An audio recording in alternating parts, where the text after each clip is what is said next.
Good afternoon বন্ধুরা, কেমন আছো তোমরা সবাই? আশা করছি তোমরা সবাই ভালো আছো আর সুস্থ আছো। আজকে নিয়ে এসেছি একদম ভিন্ন টাইপের একটা মটনের রেসিপি। দেখো, তার জন্য বড় বড় 3টে আলু নিয়ে নিয়েছি, 3-4টে আমি পেঁয়াজ কুচিয়ে নিয়েছি, সাথে নিয়েছি শুকনো লঙ্কা, গোলমরিচ, আদা, রসুন। দেখো, মাংসটাকে আমি একটু গরম জলে ধুয়ে নিয়েছি, একটু কাঠের গুঁড়ো ছিল লেগে, আমি সেদ্ধ করিনি, জাস্ট একটুখানি গরম জলে ভাপ দিয়ে নিয়েছি মাংসটাকে। মাংসতে কাঠের গুঁড়ো ছিল অনেকটাই আজকে। দেখো, মাংসটা শুধু গরম জলেই ধুয়ে নিয়েছি। এইরকমভাবে রান্না করলে এত টেস্টি লাগে মাটন। আমরা অনেকেই অনেক রকম খেয়েছি বন্ধুরা, তবে অনুরোধ রইল একবার এরকম করে খাবার। তাহলে চলো রেসিপিটা শুরু করে নিই বন্ধুরা। সবার আগে আমি 3টে আলু, যেটা আমি তোমাদের দেখিয়ে দিয়েছি, ওটাকে 2 টুকরো করে কেটে নিয়েছি। এবার আমি একটু হালকা ভেজে নেব। তাহলে আমার বন্ধুরা, তোমাদের সবার কাছে অনুরোধ রইল একটা লাইক দিয়ে রেসিপিটা দেখে নেওয়ার। আমি আলুতে কোনো নুন হলুদ কিছুই দেবো না, এমনিই আমি আলুটা একটু ভেজে নেব। একদম বিয়েবাড়ির মটন কারি বন্ধুরা, খেলেই বুঝতে পারবে।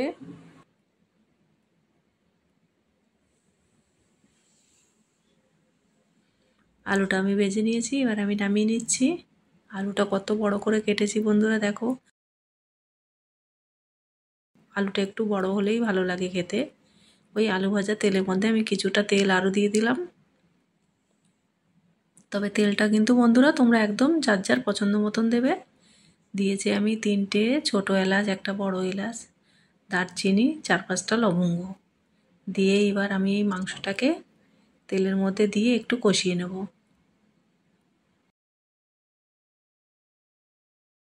এই গরম মশলা ফোড়ন দিয়ে মাংসটা রান্না করলে গরম মশলার গন্ধটা খুব ভালো মাংসের মধ্যে চলে যায়, ফ্লেভারটা খুবই ভালো লাগে। কড়াইটা বন্ধুরা আমি নাড়তে পারছিলাম না, খুব অসুবিধা হচ্ছিল। আমি কড়াইটা চেঞ্জ করে নিলাম। এবার আমি এই তেলের মধ্যে আস্তে আস্তে মাংসটাকে একটু কষিয়ে নেব। একই রান্না বন্ধুরা অনেক রকম করা যায়, তার জন্য স্বাদ অনেক পাল্টে যায়। তোমরা কিন্তু করে খেও বন্ধুরা এরকম করে, আশা করছি তোমাদের সবার খুব ভালো লাগবে।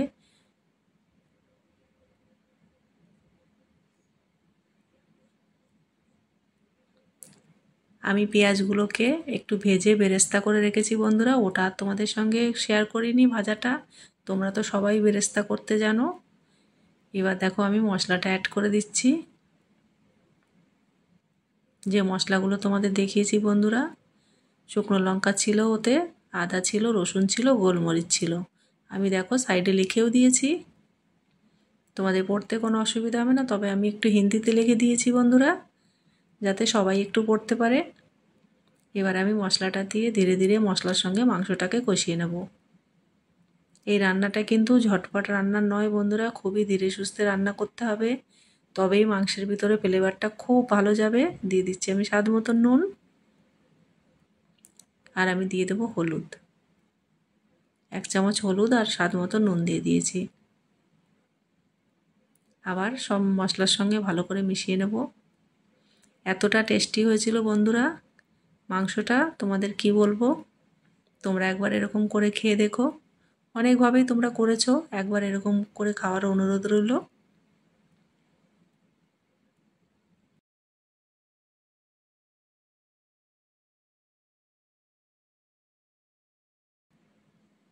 আগে গরম মশলার সঙ্গে মটনটাকে একটু কষিয়ে নেয়। আমি ঢেকে ঢেকে মাংসটাকে কষিয়ে নিচ্ছি।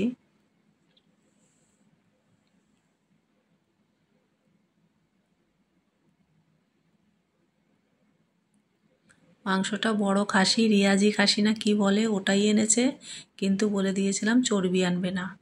দিয়ে দিলাম জিরে পাউডার, আর দিয়ে দেবো ধনে, মানে ধনের গুঁড়ো। 1 চামচ মতন জিরের গুঁড়ো দিয়েছি আমি, 1.5 চামচ দিয়ে দিচ্ছি ধনের গুঁড়ো।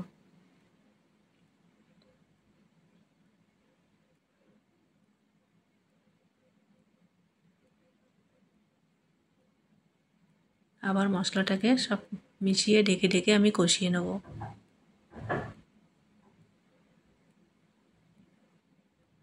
এবার দিয়ে দিচ্ছি ভেজে রাখা বেরেস্তা।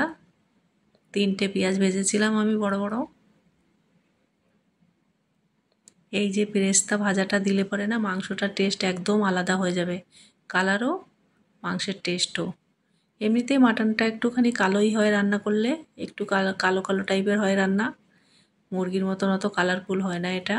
এটার কালার অন্যরকম, মুরগির কালার অন্যরকম। দিয়ে দিলাম 5-6 দানা আমি রসুনের দানা। তোমরা রসুনের দানা না দিয়ে গোটা রসুনও দিতে পারো। গোটা রসুন কিন্তু মাংসের মধ্যে দিলে খুবই টেস্ট লাগে।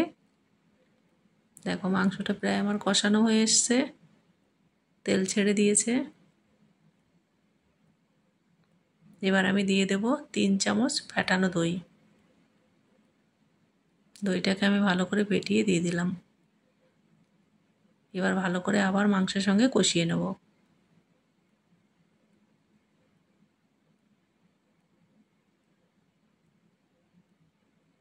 ঢেকে ঢেকে আবার আমি কষিয়ে নিচ্ছি বন্ধুরা। দেখো তেল রিলিজ করে দিচ্ছে।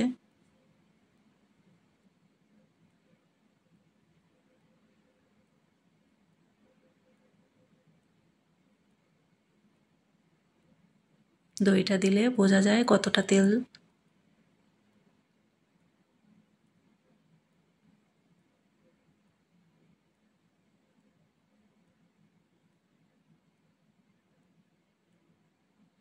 যে সকল নতুন বন্ধুরা প্রথম এসেছো বন্ধুরা, তোমাদেরকে অসংখ্য ধন্যবাদ। আমার এই চ্যানেলটাকে তোমরা সাবস্ক্রাইব করে নিও, বেলটা বেশ করে অলে করে রেখো, যাতে এরকম সব রেসিপি সবার আগে তোমরা দেখতে পাও। দিয়ে দিলাম আমি গরম জল।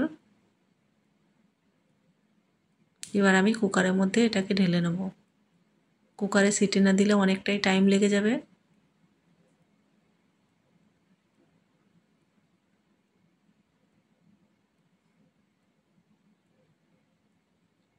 বেশি জল দেব না, কেন কি কুকারে তো জল তো আর টানে না, যেটুকু জল সেটুকুই থেকে যাবে।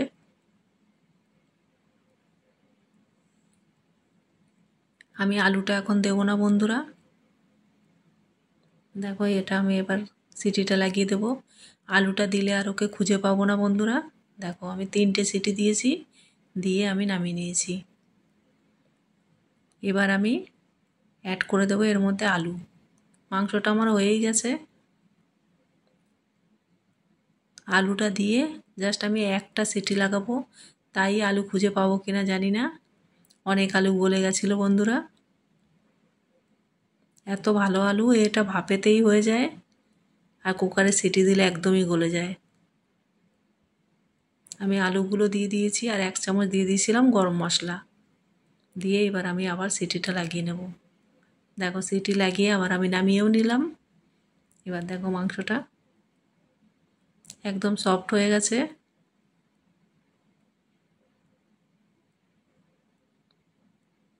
দেখো বন্ধুরা কালারটা